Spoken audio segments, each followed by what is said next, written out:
Apa tanda-tandanya tobat seseorang itu diterima Allah Subhanahu wa taala? Ada perubahan. Aku alhamdulillah sudah hijrah, sudah tobat. Apanya berubah? Dulu celananya pendek, sekarang sudah tertutup. Tapi kalau ngaku tobat tak ada. Sombongnya minta ampun. Ustaz, saya sudah tobat nih Pak Ustaz. Kalau Ustaz nggak percaya, tanyalah seluruh Batam nih, mana hotel yang tak pernah saya ajak PTS berzina. Tanyalah semua, mana yang minum kamput tua, kasbek, mix, semua tak pernah saya minum.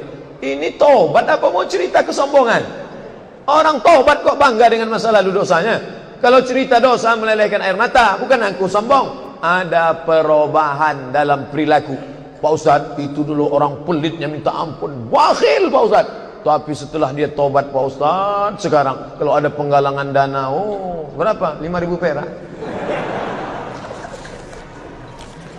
Apa hukumnya bekerja di bank syariah? Bank syariah sudah keluar fatwa DSN, Dewan Syariah Nasional.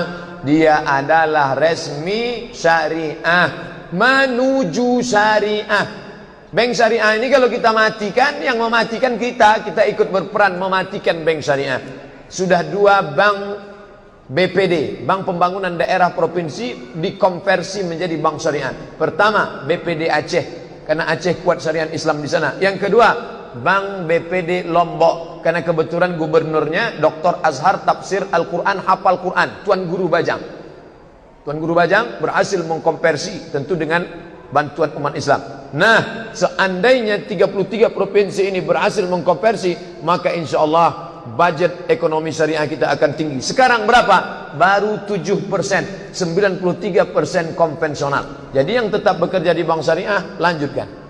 Apakah saya berdosa jika setelah saya menikah saya berpisah kota dengan calon suami untuk beberapa bulan karena pekerjaan? Dan calon suami saya setuju. Dia tak setuju sebetulnya, cuman takut dia. Bang, nanti kita nikah ya. Cuman berapa bulan ini kita pisah dulu. Iyalah deh. Dia kebetulan anggota ikatan suami takut bini pula. Takkan ada mau suami istri berpisah, buah hati belayan jiwa, sedetik saja ditinggalkan kau terbayang di pelupuk mata. Mana mungkin bisa. So sweet Pak Ustaz.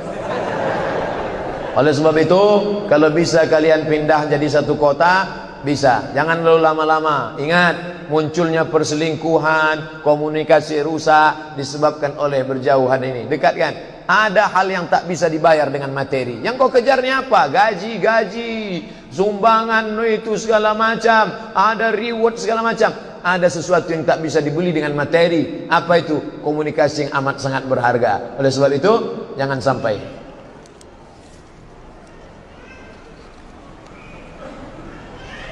Benarkah 10 hari awal Zulhijjah lebih baik daripada 10 awal Ramadan? Berdosakah orang yang kotor rambut dan kuku? Benarkah 10 hari awal Zulhijjah lebih baik daripada 10 awal Ramadan?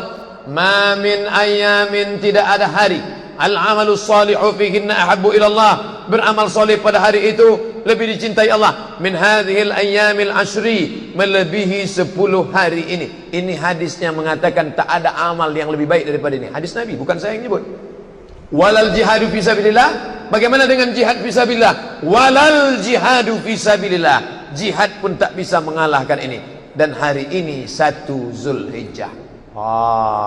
Rabu, Kamis, Jumat, Sabtu, Ahad, Senin, Selasa, Rabu, Kamis, Jumat. Ibu yang hari ini sudah puasa, mantap. Bapak yang hari ini puasa, mantap. Ustadz puasa apa tidak? Tidak. Ustadz yang ngajak puasa, kenapa tak puasa? Saya musafir. Sunat. Oleh sebab itu maka bagi yang bisa puasa, puasa. Mana dalilnya puasa 9 hari? Karena Rasulullah SAW yasumu tis'a Dzulhijjah. Hadis riwayat Ahmad bin Hanbal, hadis sahih. Yang mau puasa, kami tak sanggup puasa Pak Ustaz, terlalu tinggi. Perbanyak solat sunat. Solat sunat enggak bisa Pak Ustaz, asam urat. Baca Quran banyak-banyak. Baca Quran pun tak bisa Pak Ustaz, banyak-banyak zikir. Zikir pun tak bisa Pak Ustaz, mati aja dah. Berdosakah orang yang potong rambut dan kuku bagi yang niat kurban? Idza ra'aitum hilala Dzulhijjah, kalau kalian melihat 1 Zulhijjah, 1 Zulhijjah kemarin sore, nampaknya sudah anak bulan 1 Zulhijjah, wa arada ahadukum an yudhi, kalian mau berkurban, falyumsik an sya'rihi wa azfarihi, jangan potong kuku, jangan potong kumis, jangan potong jenggot, jangan potong rambut. Hukumnya sunat. Wajib, sunat, sunat muakkad. Apa hukum tidak potong kuku, tidak potong kumis, tidak potong jenggot, tidak potong rambut sejak kemarin sore sampai nanti tanggal 1 Zulhijjah? Setelah motong kambing baru potong kumis, potong jenggot, potong kuku. Hukumnya sunat, bagus, baik. Kalau ada yang potong kuku, kalau ada yang potong kumis, tidak apa-apa, kurbannya tetap sah. Beli buku Fikih Islam Sulaiman Rasyid, simple, kecil, cetakan bulan bintang, 40.000. Kalau harga naik saya tak tanggung jawab.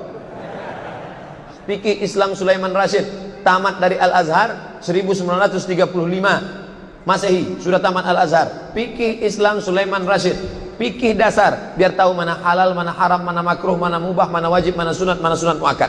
Bagus.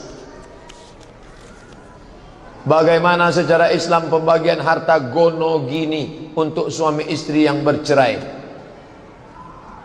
Nikah tahun berapa? Tahun 2000. Tahun 2000. Cerai tahun berapa? 2017. Selama 17 tahun ini, maka dianggap mereka dua orang yang berpartner, bekerja sama dalam sebuah usaha. Maka segala pendapatan dari 2017, dari 2000 sampai 2017 dibagi dua. Inikah hukum fikih Islam? Bukan.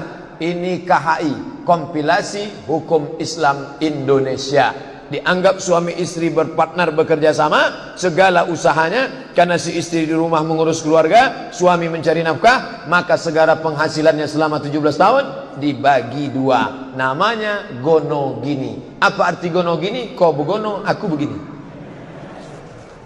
Saya nggak maulah dibagi dua Pak Ustadz. Nggak bisa, karena kalau si suami tak membagi dua, dia akan dituntut nanti di pengadilan.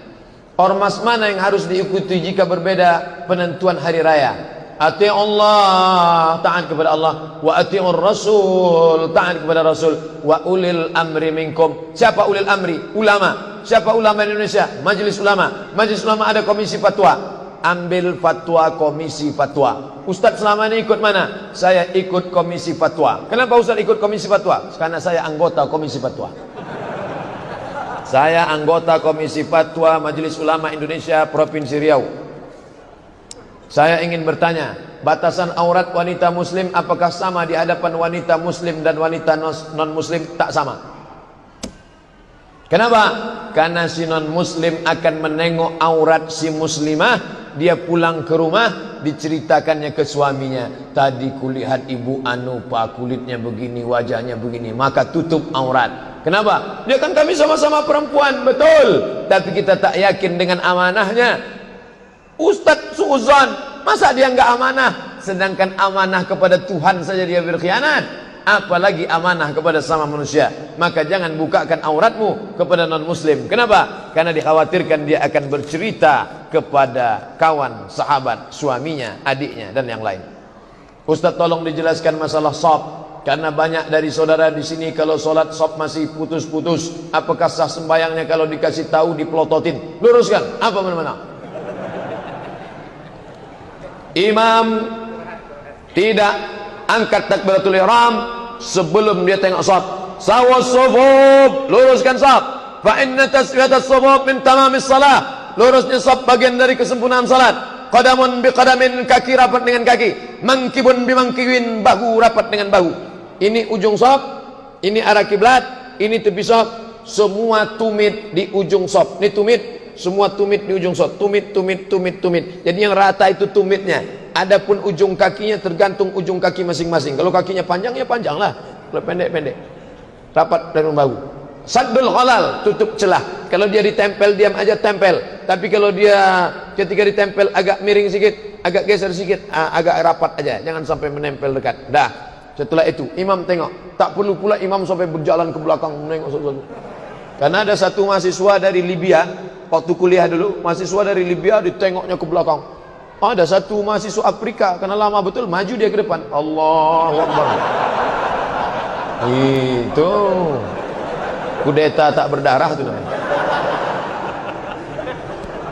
Saya seorang anak yang dikandung di luar nikah. Dulu ibu saya pernah berniat untuk menggugurkan saya. Apakah ibu yang demikian doa atau sumpahnya itu mustajab atau tidak Pak Ustaz? Karena terkadang saya berdebat dengan ibu saya dan kadang mencaci maki saya. Mohon nasihatnya Pak Ustaz.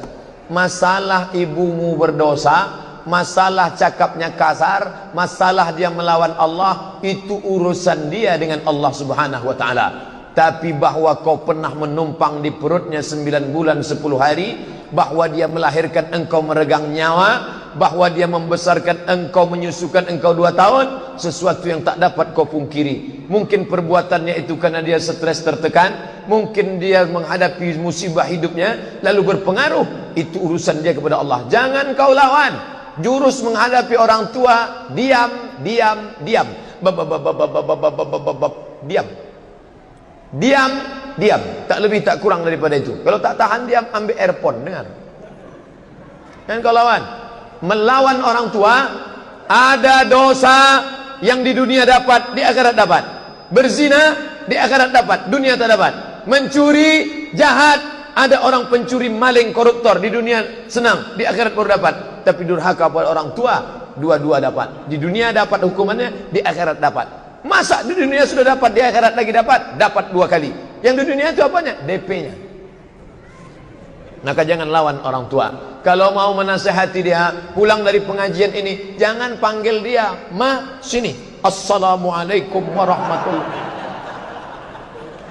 Jangan kau nasehati dia seperti muridmu, pinjam mulut orang lain, tapi bahasanya bahasa agama. Nenek mama, tokoh adat, lembaga adat Melayu, alim ulama, cerdik pandai, dia manusia, pasti ada cakap orang yang dia dengar. Di antara sekian banyak keluarga, siapa omongannya yang dia dengar? Dia selalu dengar kalau makcik saya yang ngomong. Ngomong sama makcik, "Makcik, sampaikan ke mama saya supaya begini, begini, begini."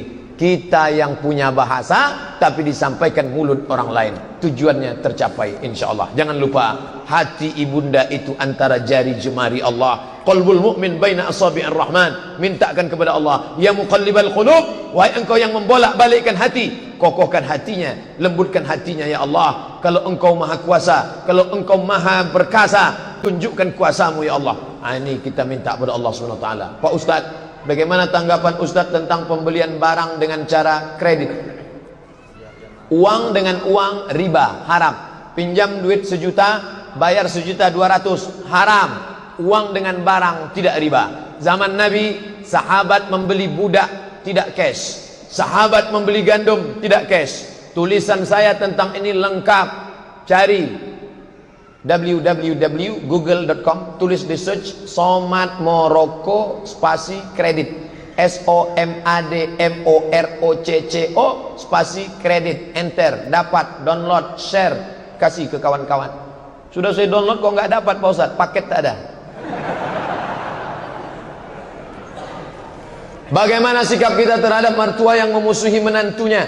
Cari orang lain yang kira-kira omongannya didengar mertua. Mertua kamu ini paling ngefan sama siapa? Dia paling ngefan sama Ustadz Khalid Basalamah. Bawakan dia ke pengajian Ustadz Khalid Basalamah, biar Ustadz Khalid yang menasihati dia. Dia paling hobi sama siapa? Dia paling terkesan dengan Buya Yahya. Bawakan nanti pas Al-Bahjah datang buat acara, bawakan ke Buya Yahya, biar Buya Yahya yang menasihati dia. Dia paling ngefan sama siapa? Sama, takkan dia menjawab ngepan sama Ustadz Somad, pasti tidak.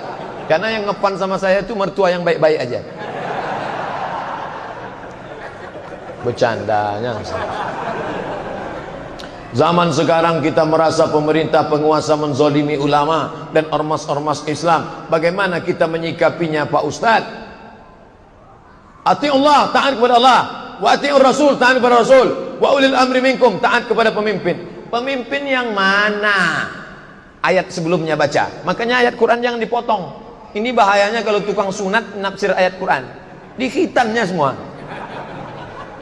2 yang wajib kita taati, sifatnya 2. Siapa dia?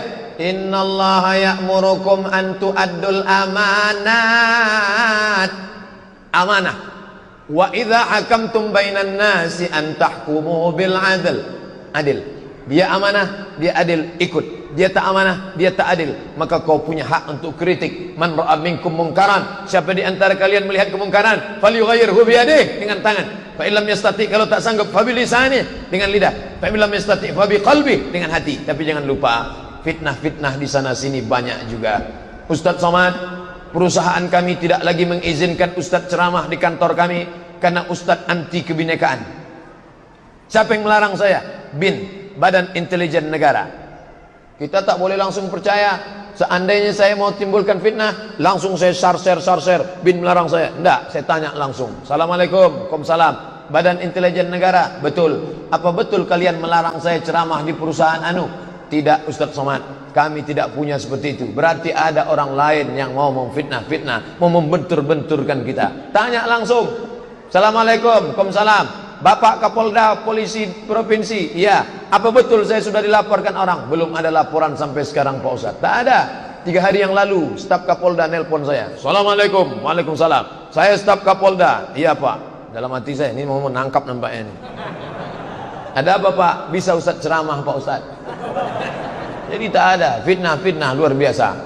Islam mengajarkan kita dapat fitnah, jangan dibesarkan fitnah ini. Tabayun, klarifikasi.